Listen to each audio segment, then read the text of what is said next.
Hello, everyone, and welcome to Outside Food and Drink. I'm Jean. I'm Victoria. Today, I'm very excited. This is our first episode of the new year, and we're going to be kicking off 2026 with John Carpenter's Apocalypse trilogy. And of course, the first installment is the 1982's The Thing, starring Kurt Russell. If you can believe it, I'd never seen it. She had never seen it. I don't even know how to feel about it. But it's good though, because I've seen it many times. So it's always nice to watch it with somebody that's never seen it, and they get a whole fresh perspective on it. Yeah, went to a little theater to watch all three at once, and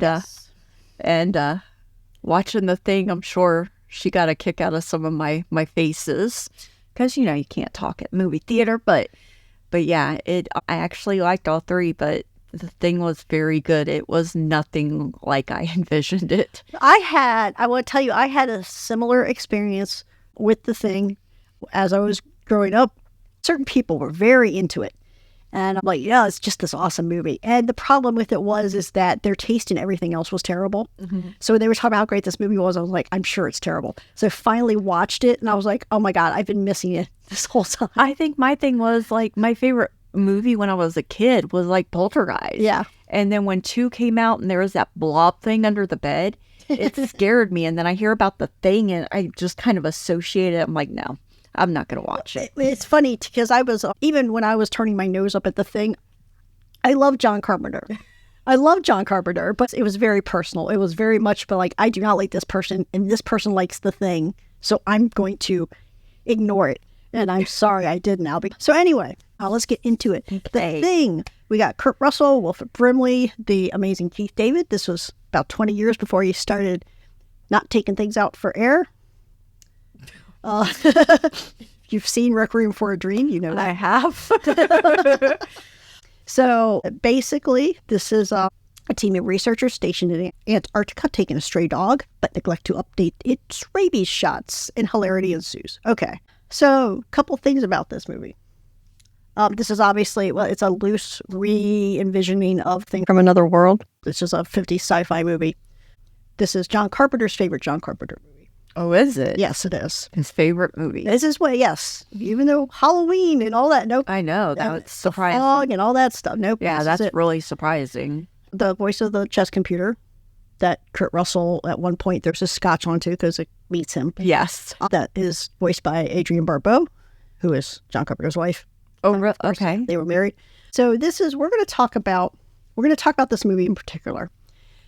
We're going to talk about the context of the Apocalypse trilogy. So the Apocalypse trilogy, you can watch them in any order. It doesn't really matter because they're not like one movie depending upon the other.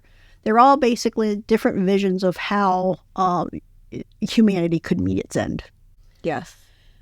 So we're going to talk about the movie itself and the movie in that context. We're also going to talk about the movie in the bigger context of cosmic horror in general.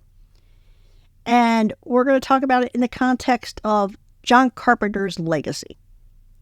Halloween is when, like, John Carpenter's, like, boosh moment. People are, like, stood up and started paying attention. Yeah. If you go from, like, Halloween to probably In the Mouth of Madness, because I think after In the Mouth of Madness, and I think people probably I like In the Mouth of Madness, but I think other people might have different opinions. But I think as you get into the 90s, you start getting like the ghosts of Mars and vampires and stuff like that. And yes. People are like, John Carpenter has kind of lost it. Which happens to every single director. John Carpenter still had a better run of top quality movies than most directors will ever imagine. Yeah. The Apocalypse trilogy kind of spans the high points of his career from a few years after Halloween through the 80s and then into the beginning of the 90s when things started kind of teetering a little bit. Okay. To that end, let's talk about the score, which was not John Carpenter. It was Ennio Morricone, who did a great job of sounding like John Carpenter on this score. Yeah. And he's got a very distinctive sound. Yes, he does. The score is great now. So Ennio Morricone does this great job of making this score sound like John Carpenter. It's very synth-heavy. It's very moody. It reflects the atmosphere perfectly. Moody. Yeah.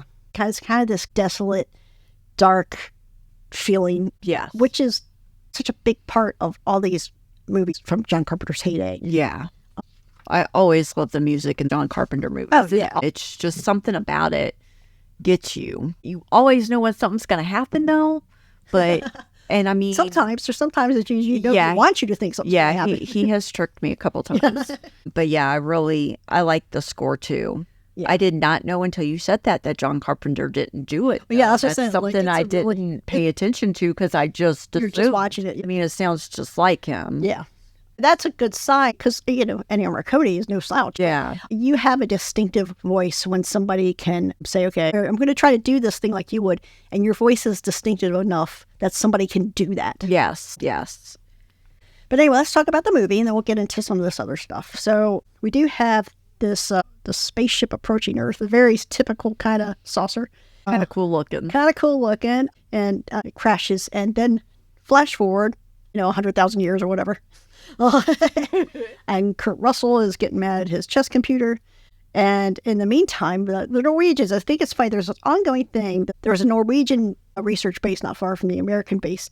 And they keep calling them Swedes. And I think it's Wilford Brimley's character keeps correcting them. He's like, Norwegian. But so everybody gets drawn out of their little research facility because they hear these gunshots, this helicopter is chasing this dog.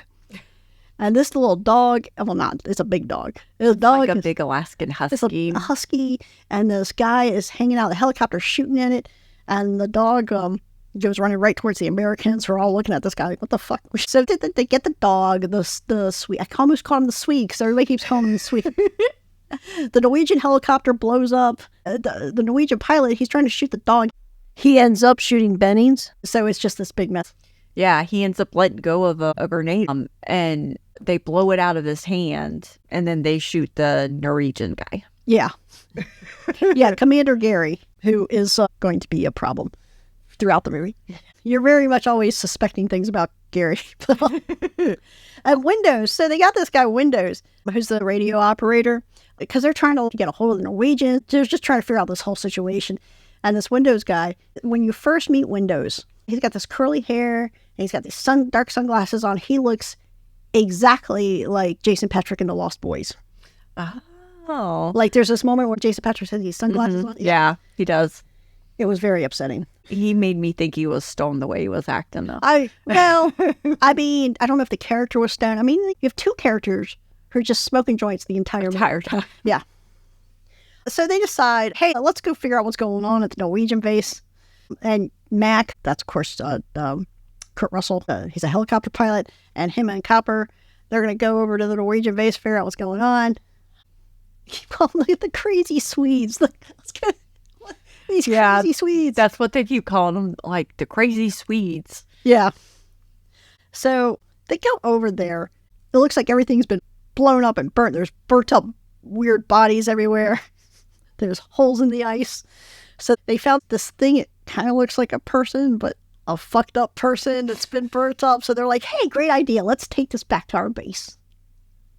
I mean, no. You crazy Americans.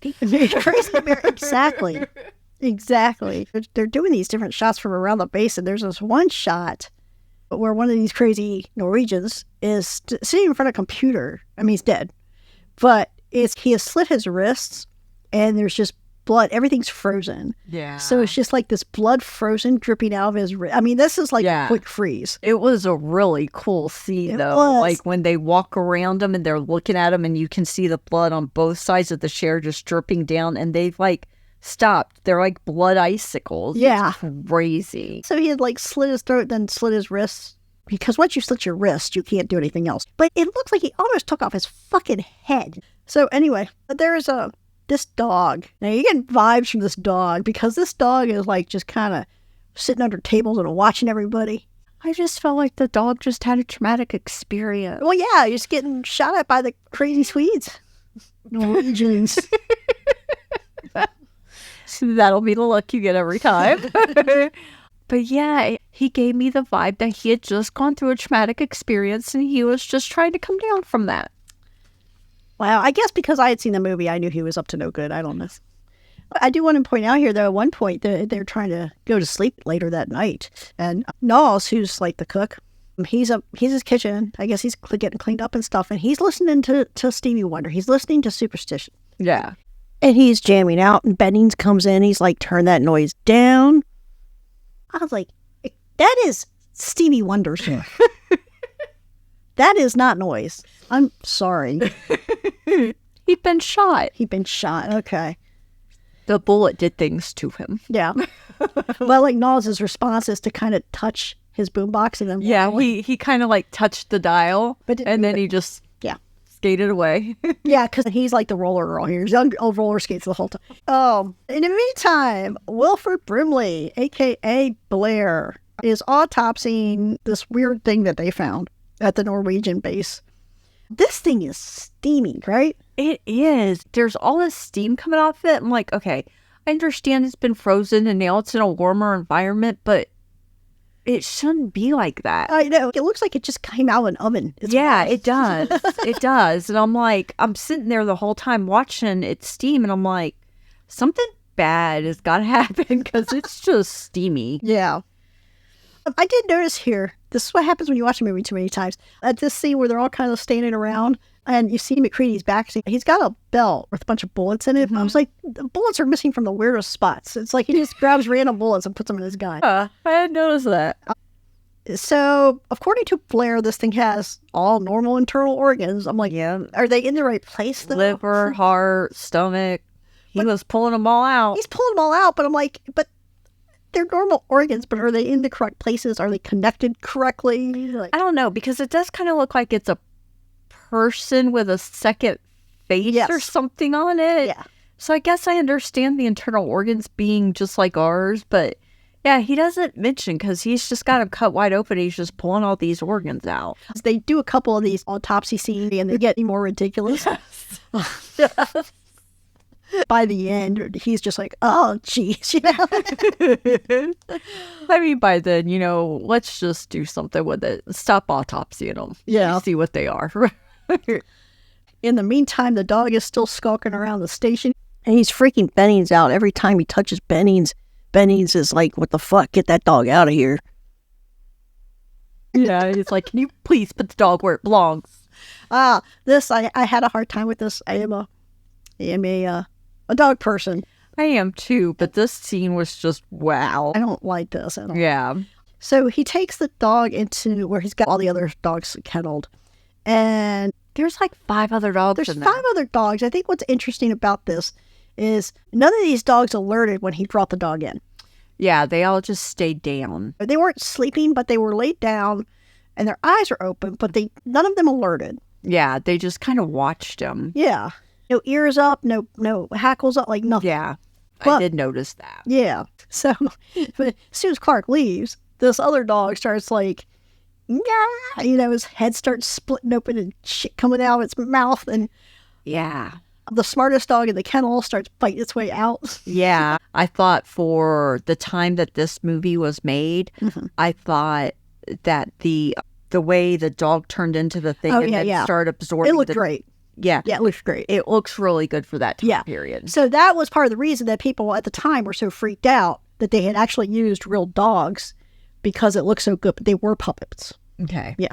Yeah, I mean, I thought that was really good for its time period. I mean, along those lines, I think this was one of the biggest budgets that Carpenter ever got, like adjusted for inflation.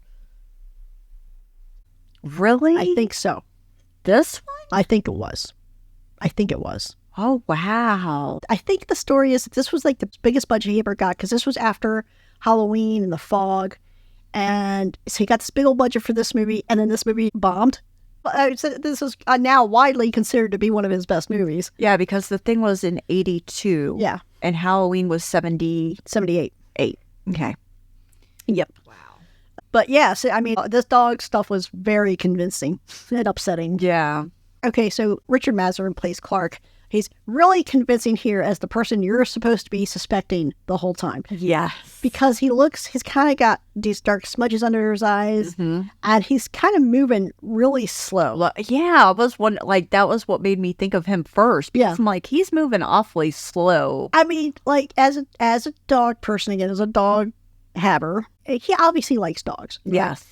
And you hear your dog make any kind of weird noise, you run. Yeah. Like a child. I am like, dog, where are you? Yeah, like, what's going on? I'm going. He's kind of like, do-do-do, but do. doop, doop, doop. What's going on out here? Yeah, I was just like, can you move any faster?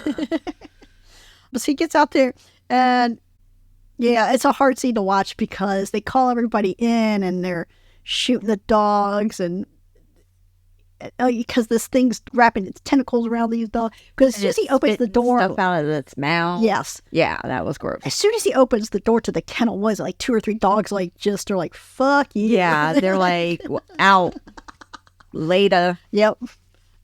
So Blair has to do another autopsy. And so now he's like, all right, we're not dealing with like just a weird mutated human here. It's so weird here because we see the dog kind of sprouts like tentacles and various parts. And when Blair's doing the autopsy, he's just snapping parts off of it. Yeah, just keep snapping the tentacles. One of them's going to grow back at you or something. Yeah. I was like so expecting that. Yeah. And then he's kind of grunting like he's going like, ugh. Yeah. Oh, God. Yeah. And he's the first one that's like, hey, so Clark's kind of a freak. How long was he alone with that dog? Yeah. Yeah. Because he starts seeing that the dog was just taking over the other dogs. Right. So, yeah, they figure out whatever this thing is, it is able to perfectly imitate whatever it's taking over. Yep.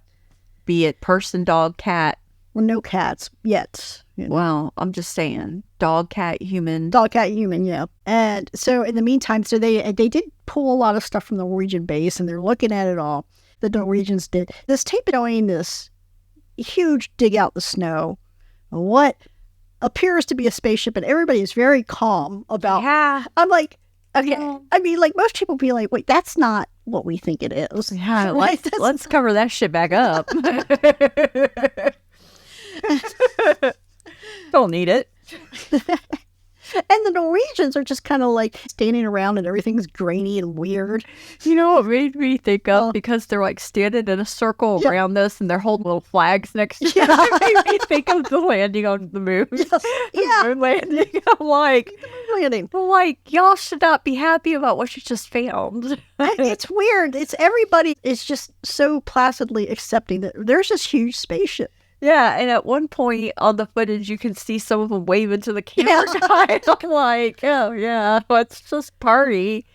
There seems like there was way more Norwegians for that base than there was for the Americans. My question is, they found this thing and they took a video of it. Did they not radio out to anybody? Hey, I don't know, because the next thing we see that they find is the whole dugout. It's like a square dugout. it's basically like a coffin in the ice. And then they guess that it's been 100,000 years, I guess, which I'm like, is it Bennings, I guess, that says it's been 100,000? Yeah. I was figuring it out by the way it had thrown up sediment or something. I'm like, this is, okay, sure, it's 100,000 ever.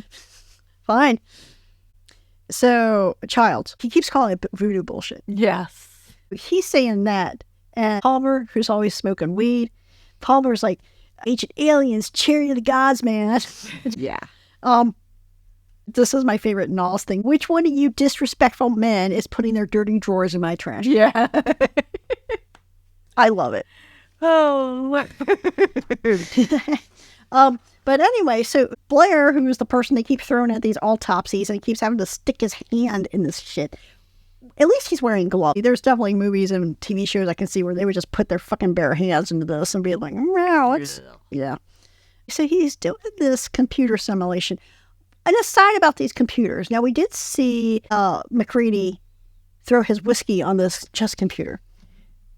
To be clear, this is 1982. That chess computer was probably about $5,000. Oh. In 1982 money, which is, $1 million now. So he's just tossing whiskey on it willy-nilly. Blair is simulating how long, if everything he thinks about this way this thing works, is right, how long would it take over? It looks like he's playing asteroids. Yeah. Yeah. That's what I thought. If you are familiar with this old video game, which is just blobs of pixels moving across the screen. But anyway, so he comes up with, it'll be 27,000 hours for the entire world to be infected if this thing gets out. Yes. I was like, okay, I did some quick math. And he said, there's a 75% chance that one or more of the other people there are infected already. So 27,000 hours for the whole world to be infected. I did the math. That's 1,500 days. That's about 3 years. That's plenty of time for somebody to figure something out. The radio is still working at this point. Yeah. At this point. Right now it is. Right. So there's plenty of time. Blair, go tell Windows, hey, look, get somebody down here. We got to contain this thing. Yeah. Okay. I mean, this is such an easy fix, but none of this happens, right? No, none of it happens. Because, Blair goes Jack Torrance, and anyway, again, choices. So many bad choices. They have this weird thing they got from the Norwegian base that they've autopsied, and they decide they're going to put it in their storage room. I'm like, why would you put it back in the ice? Yeah. What are you doing? Yeah. What? Thaw it out. What's happening here? They just have no sense. It's the storage room. You already saw it smoke like 3 or 4 dogs and make this guy go crazy. You don't think it's going to get through this coming for you half-inch of drywall here? Yeah. Because these walls are very flimsy for something in sub-zero temperatures. Yes, it is. They leave Bennings in there. So Bennings is, they tell McCready to come get his stuff, and Bennings just gets left in the storage area. Yeah, he's doing something. And something drips off this thing, and it gets a hold of him. Yeah. And it starts to assimilate. Windows comes back in, and he's like, what the fuck? And yeah, McCready, who I think he carries a flamethrower for the rest of the movie, pretty much. Yes. I think from this point on, he's got flamethrower. He's like, fuck this. Yeah. I don't know why they won't refreeze this thing. Anyway, Bennings goes running into the snow, and he falls to his knees out there.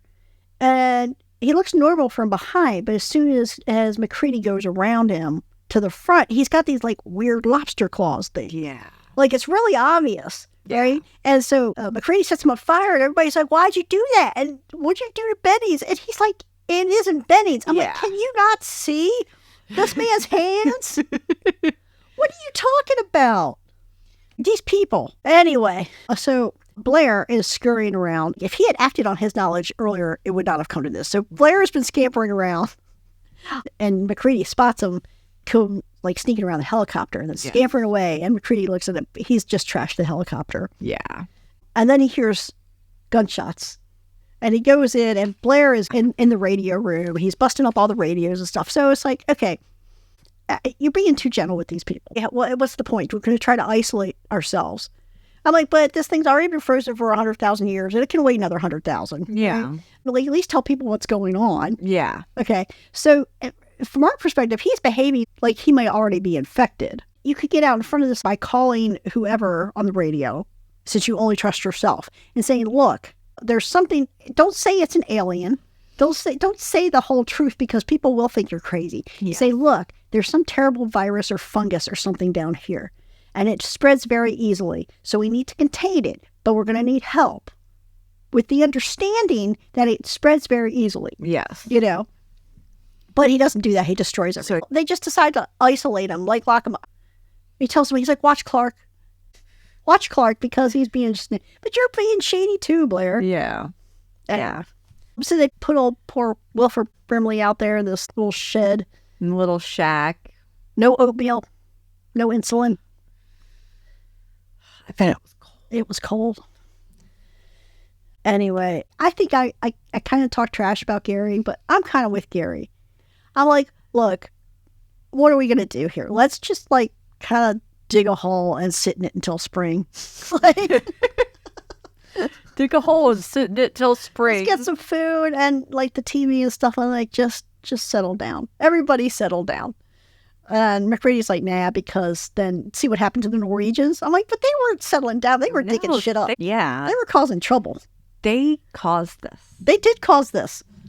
Okay, so Copper suggests, he comes up with the idea of let's test everybody's blood. Like, we can figure out who's contaminated, because they keep blood in those refrigeration units. Yes. So let's compare everybody's blood to these uncontaminated blood samples that we have in storage. They go, the storage has been breached the blood samples have been destroyed. And I mean, who did it? Blair? Who knows? Who knows? But Gary's going to get blamed because he has the only key. Yeah. Right? He's got the only key. The only person that uses it is Copper, and Copper says he always gives it back.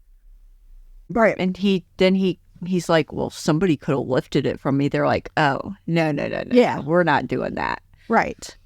So now they don't trust Gary. They've got Blair locked off. Windows is going nuts. So McGrady is the one that realizes that this thing, whatever it is, its best chances for survival, and it knows its best chances of survival, is not to make itself known. Yeah. Right? Yeah. Which then you would say, okay, so if Blair was infected, he's doing a really bad job of not making himself known. Yeah. So maybe go get Blair out of the shed. But they don't do that. No. Oh, They don't do that at all. I mean, I'm still not clear on the Blair timeline. Anyway, so McCready's like, let's drug everybody and tie him to this bench, and we'll figure out what's going on. And everybody's a little upset with that. Everybody's a little upset with that. McCready keeps doing these recordings. It's so funny to me. It's like an old-time tape recorder with a microphone that plugs into it. And it's driving me nuts this whole time. He talks into it, and he's recording. He talks into it, and he stops it. And then he starts it back up again. Yeah. But he does the full stop. He doesn't pause and then unpause. I'm like, you are wearing down the mechanism on that. Oh, my God. Really? That's what we're worried about. That's what I was worried about. Oh, so I was just worried that nobody was ever going to find the tape period. So. Yeah. So they're drugging people and tying people up. This guy Fuchs has been kind of quiet the whole time, but now he's like the last actual scientist left, I think. Well, I mean, Hopper's a doctor, so he's like, I've got to be the scientist now because Bennings is dead and Blair is in the shed. Yeah. So I got to do this. And he's like, you know what? I think since we don't really know what's going on, I think what we should do is everybody makes their own food and maybe just eat out of cans, like no more fresh salad. Yeah. That could be chancy. Yeah. No tomato bisque, you know? Yeah. I thought that was odd to go that way, but okay. Well, it makes sense. I think the making your own, it all makes sense, but I think you should really have drilled down on like definitely just stuff in cans. Yeah. Yes. But Fuchs ends up dead. So they just find his corpse. Yeah. And they're like, well, maybe he knew he was infected, or he ended up getting infected and he killed himself before he could. I mean, maybe, but why would he do that? I don't know. Because he went outside. He thought he saw something go by his door. Right. And he went outside after it, and then he was just dead. But my thing is, we've already seen what happens when this thing infects somebody, and it acts really quickly. Yes. It's not like you have time. It's like, you don't have time to kill yourself. once you realize that you're infected, it's already got you. Yep. You know? Yeah. And then they don't want to kill themselves because they want to take over more. Right. But at the same time that they discover Fuchs's burnt little crispy remains, McCready has a separate shack than everybody else. But he does see that his lights are on in his shack, and he's like, no, I turned them off. Yeah. For sure, I turned them off. I'm like, this is, okay, so what it's doing, it's baiting you. Mm-hmm. So I think you're a smart guy. You see what's happening. Or not. I don't know. Not the way you treat a tape recorder. Maybe not. So this is where my mind starts getting blown. So he goes out there. It's McCready and Knowles go to McCready's shack. And Windows comes back to the base, and they realize they've been out there. This shack is like, you can see it very clearly. It's not far. It's what? I guess you're trudging through snow, so maybe 5 minutes to get from the main part of the base to the shack. And I think I'm being very generous there. Yeah. It probably isn't even that long. But it is stormy. Like it's snowing. It's stormy. They did have a line. Yeah. Yeah. But they're gone for 45 minutes. I'm like, this shack is as big as a closet. Yeah. What do you mean they're gone for 45 minutes? Everybody's, hey, how long have they been gone? About 45 minutes. What do you mean? 20 minutes ago, you should have been like, hey, what's going on? Yeah. Like, it's 2 minutes away. What are they doing out there? So, And somebody was looking out the window towards the shack, but they just didn't see them. yeah. Knowles gets back before McCready. All right. Yeah. because while he was in McCready's shack, he found some clothes with McCready's name on it. That were shredded. But the thing is that every other time they found shredded clothes throughout the movie, they couldn't figure out who it belonged to because the name tag was gone. Yeah. So somebody's clearly setting up McCready. McCready tries to come back in. They're not letting him in. He gets in anyway. And he's frozen. It is wild how frozen he is. I know. And he's got this entire bundle of dynamite. And he's got his flamethrower. He's holding it up to the entire bundle of dynamite. And he's in the storage room because he broke in through the window of the storage room. He's like, all right, motherfuckers, come on. Yeah, because they cut him loose from the line. Yeah. So he gets in and he's like, yeah, I'm going to blow the whole place up now, so you're just going to do whatever I say. Yep. He holds them back with the dynamite. Holds them back. In the meantime, Norris kind of just falls out. Yeah. They think he's having a heart attack, which I think is quite an amazing supposition to have, considering everything has been going on. Yeah. And so Copper's trying to give him CPR, and whole body just opens up and just takes them arms. Like, you don't need those. Another thing. Another thing. You don't need those fucking arms. So they have to fire him up too. They have to fire everybody else. I mean, they're just a barbecue. Just set everybody on fire. I mean, if they're short on meat. This is disgusting. When they're all fucking around with McCready, like they're not going to trust McCready or whatever, Clark gets it into his head that he's going to roll up behind McCready. Because Churchill's like, you gotta sleep sometime. He's like, well, I'm a light sleeper, so it's fine. Yeah. But Clark, who has moved like molasses for the entire movie, thinks he's going to get the drop on fucking McCready. Please. Now, he gets a bullet through the middle of his head for his fucking trouble. Yep, because he comes at him and McCready just turns and shoots him dead. Smokes him. And, you know, later on here, when they're testing everybody's blood, they test Clark's blood, and they're like, oh, well, he wasn't infected. And so Childs is like, well, then McCready, I guess that makes you a murderer. I'm like, no, it doesn't. No, it makes him acting in self-defense. What are you talking about? Yep. Exactly. Okay, so Norris falls out. Copper gets his arms bitten off. The thing about the Norris thing, it starts doing the mutating thing, but his head falls off and kind of scurries away.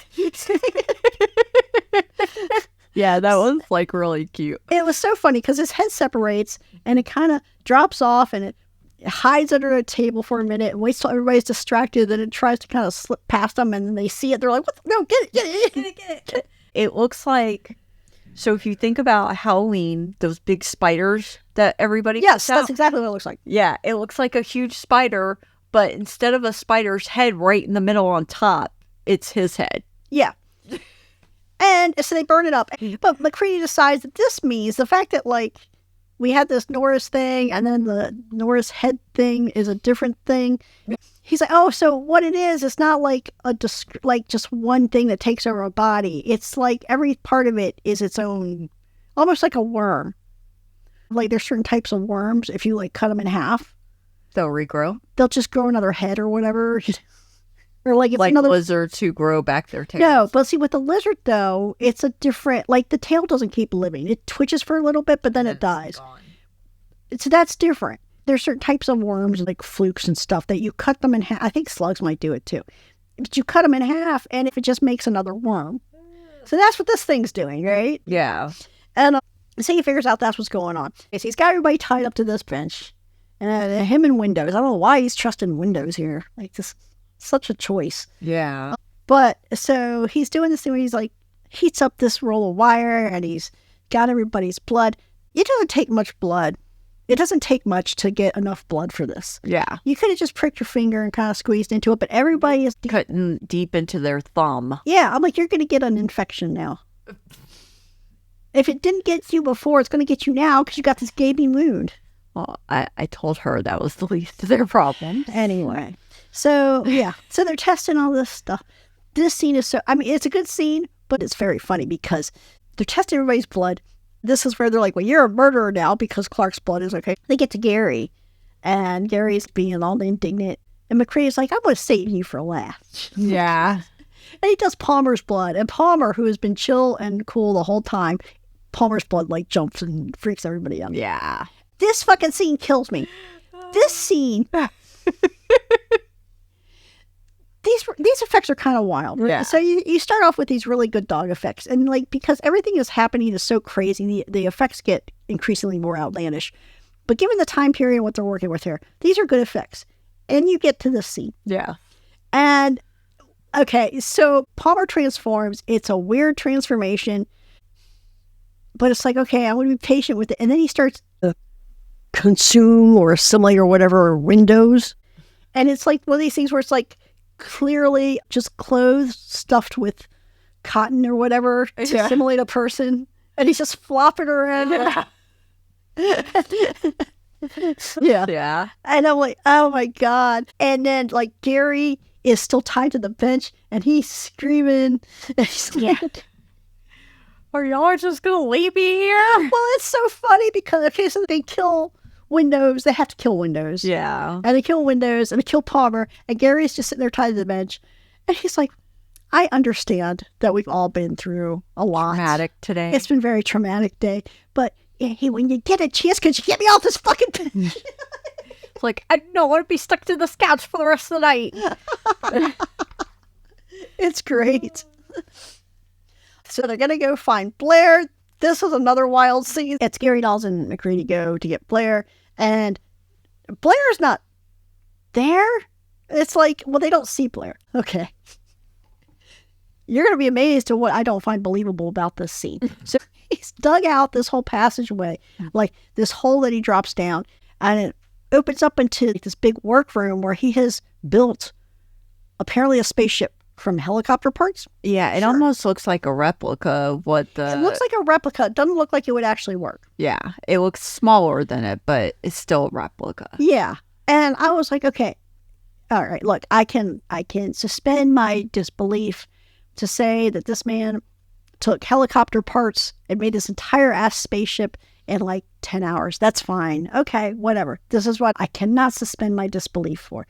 If you will notice, there's a rolling tool chest in the corner of this spaceship room. That thing did not fit down that fucking hole. Even if you took the drawers out, you couldn't get the actual main body of it down the hole. Yeah. I had a problem with that. All right. So they bust up this possible flying saucer. Again, I don't know how far it would have actually. I think they blow it up, don't they? But like, what was it? The fuel situation. So Blair, we find out, has been infected. We're not clear on what point Blair got infected. Yeah. Before or after they put him in the shed. Who knows? I'm thinking after. I think it was after. Yeah. He's an easy target then. Yes. But like, did he go back to the spaceship site and get the fuel and stuff? Because just regular human helicopter parts is not going to get you anywhere. I don't know if he thought about that. Well, he had to. If he built this whole fucking spaceship under the ice. I don't know. Anyway, yeah, I don't know. This Blair thing, I don't know how long he was like that. Yeah, I mean, I don't think he was when they put him in the shack. I don't think he was either. I think when they came back to check on him and he's like, please let me out. I'm tired of being in here. I think by then he was infected. Yeah, though. I think so too. I think by then he was infected and he was trying to get more. Yeah. So they get back to the station. Childs is gone. The generator is gone, which means it's going to be, what do you say, -40 or something in 6 hours? Yeah. It's going to be really cold. It's going to be really fucking cold. Really fucking cold in a couple hours because the generator's just dust. Yeah. And so McCready's like, well, so that was the point. That's what it was trying to do the whole time. It wasn't trying to get away. It was trying to basically hide out until it could get to more people. Yeah. And so that's what it's going to do. It's like it realizes that like none of these motherfuckers are going anywhere because their helicopter smoked. And like, so I'm going to have to sit here because something's going to come look for these people. So I'm just going to sit here until more people come. And then wakey, eggs and bacon. Eggs and bacon. And they decide they're going to blow everything up. It's like Knowles says he saw Childs, but Knowles, Gary, and McCready decide they're just going to blow everything up. This is where we learn that Blair's obviously been taken over. Like, I mean, yes, I understand the spaceship was a good clue, but we like, there's a definite proof here because Blair's like, this thing's huge. Yeah. I mean, it's huge. So it's got to be more than just Blair. I feel like it had to absorb these other bodies or something. Yeah. And it's disrupting the ground, and it's trying to eat people. And Kind of like Tremors. it is very much like, well, Tremors was like this. Tremors definitely came later. But I don't know what the Blair thing absorbed. It definitely got some dogs, though. Yeah. Maybe those 2 dogs that got away, because you definitely see the things like the dog face. Yeah, you do. McGrady goes ahead, says fuck it, and he dynamites the whole station and whatever is left of Blair. And so he's just sitting there. Niles is gone. Gary's gone. Everybody's gone. McCready's just sitting there. The station's on fire. And now Childs comes back, saying that he got lost in the storm while he was chasing Blair. But we just had Blair. Yeah. So, you don't know, right? They basically say, like, I think you're lying. You think I'm lying. Like, Let's just wait it out. What are we going to do? Yeah. It doesn't really matter. Yeah. Our end is the same. Yeah, because McCready's like, in a couple hours, we'll be done. Yeah. Both of us. No matter what we are. Yeah. We're done. Except for the Thing. I mean, whichever one of them is the Thing. If either one of them is the Thing, Yeah. It's a good ending. I like it. It is a good ending. I like how they leave the ending, too, and they just kind of pull back. Yeah, they just pull back from the 2 of them sitting there. And you're like, wait a minute. Can't we have a couple more hours to see who dies first? Or if one of them's a thing or something? Yeah. Yeah. I mean, just give us some. But I like movies like that kind of like let you, they kind of stay with you. Yeah. I mean, again, we could have had a sequel, but I'm glad we never did. Yeah. Sequels just don't seem to. That's when we talked about Black Christmas. I think part of what works, makes movies so memorable and profound, is when you have an ending like this where it's like, What happened? what happened? Yeah. Mhm. Yep. I did say I wanted to talk about some cosmic horror stuff. So, the Apocalypse trilogy, yes, they're all ideas about how mankind would possibly meet its end. But they all, more broadly, kind of fall under this idea of cosmic horror. Yes. One thing that they all kind of have in common, which is, I think, an underspoken element of cosmic horror. I think it's something that's innate in cosmic horror, but it's something that gets lost in a lot of the more superficial things. And what each of the 3 movies have in common, we'll talk about each one in turn, is this really profound sense of isolation in different ways. Yes. Here, this movie is very literal in several ways. It's like, yes, they're about as isolated as a person could be on the planet Earth. Like, they're physically isolated. I mean, it's not just they're ensconced in this station, but this station is in like the most isolated place on Earth. Yes. And even when there are other people a few miles away, it's really hard to get to them. Yeah, it is. It just kind of becomes an existential isolation because the only other things with it is this thing that's been under the ice for 100,000 years. Yeah. This is an important component to have good cosmic horror. I think it's also a feature of John Carpenter's best movies. Yes. Is that sense of isolation. If you look at Christine and The Fog and Halloween, maybe not the second Halloween, but Halloween, there is that sense of people being cut off somehow from a larger society. Yes. This one does it really literally by having them in Antarctica and having them on this isolated station. But it also does this really literally. If we're talking about cosmic horror, I almost see it as watching the Apocalypse trilogy is watching John Carpenter develop the idea of cosmic horror in a way that I don't think enough other directors take a hold of.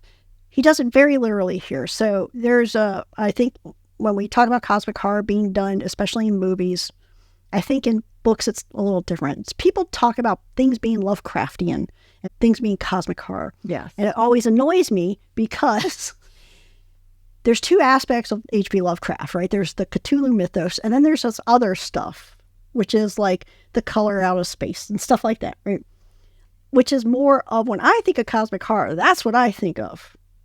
I think of that stuff. Okay. I think the Cthulhu mythos stuff is great.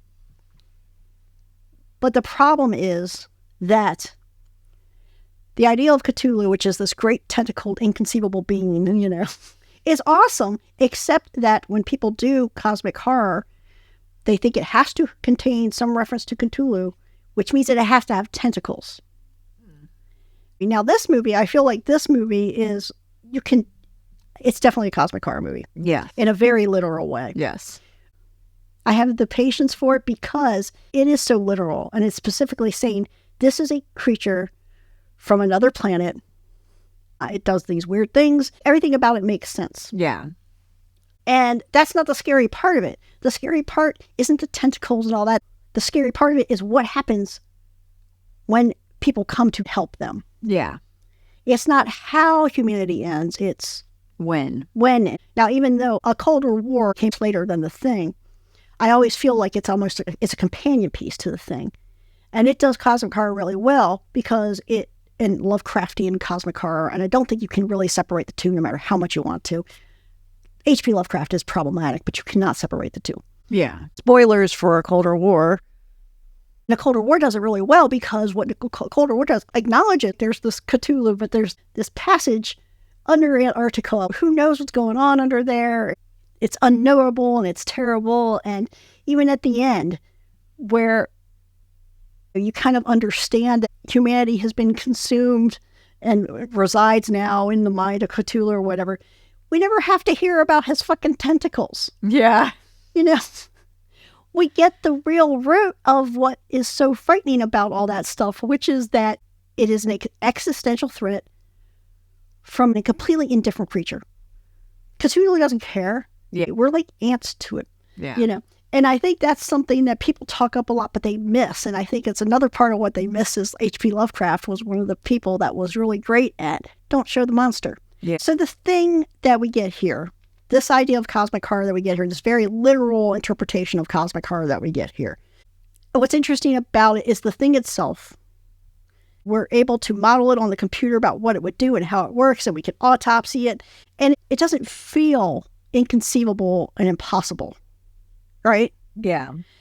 On the top level, it does emphasize the creature itself. But on the bottom level, what is tying it into these other movies is that existential dread, the existential isolation, and the permanence. Like, if this thing got out, when he does, I made fun of the 27,000 hours, like, that's 3 fucking years. You got 3 fucking years to figure this out, you know? But we're not talking about something like, I think, you know, it changes. You say, well, we drop a bomb and everybody's gone in a minute. That has a different feeling than this thing that starts with 5 people and then just spreads out. Yeah. And you don't even know it. And then humanity is just gone. Yeah. And it's not coming back. There's no survivors. It is all encompassing. It is the complete absorption and consumption of humankind. Yeah. That is what's so scary about it. Yeah. And you can see past the silly effects with Windows getting absorbed by Palmer and stuff like that. Yeah. You know, but what you're left with is this isolated base where it ends with them freezing to death and this dark ass music. Yeah. That music is dark. It is dark. It's a perfect little capsule. When you strip this thing down to its bare parts, and and you get the paranoia and everybody turning on each other. And this thing with the dogs, I think, was a really good opening. The dogs were basically a metaphor for the people. They're all in this little cage, and you let this one bad one in. Yeah. And next thing you know, they're all gone. Yep. You know? Yep. I'm going to say, this is not my favorite John Carpenter movie, but I understand why it's his favorite. Yeah. Yeah. I liked it. It's not my favorite by any means, No. but yeah, I did like it. We're going to see a development over the next 2 movies, which I think it is indicative of Carpenter's development as a filmmaker. I also think it's indicative of during the 70s, 80s, slashers kind of ruled the day, but there was this undercurrent of a lot of these Lovecraftian things like Reanimator and From Beyond and things like that dealt with this type of stuff. But I think that the Apocalypse trilogy takes that cosmic horror idea. I think it takes it more seriously than a lot of other movies did. Yeah. And I think even now, you know, look in the hindsight of 30 and 40 years, it's refreshing seeing what still gets done with cosmic horror. You can see where the really good cosmic horror things that come out now owe more to movies like this. Yeah. So, I don't have a lot else to say. I'm good. You're good? I'm good. Okay. We are going to next week, we're going to talk about Prince of Darkness. And we're talking about this approach to cosmic horror. I think, in a way, this Prince of Darkness might have been the most successful. But we'll talk about that, in my opinion. But we'll talk about it. It's going to be fun. You will not be saved by the god plutonium. Yeah. I love it. And in the meantime, you check out our other podcast, Deconstructing the Dark Pastry, podcast about all things Dexter, and The Final Assessment, which is our podcast about the show Evil. Yes. And until then. Later. Later.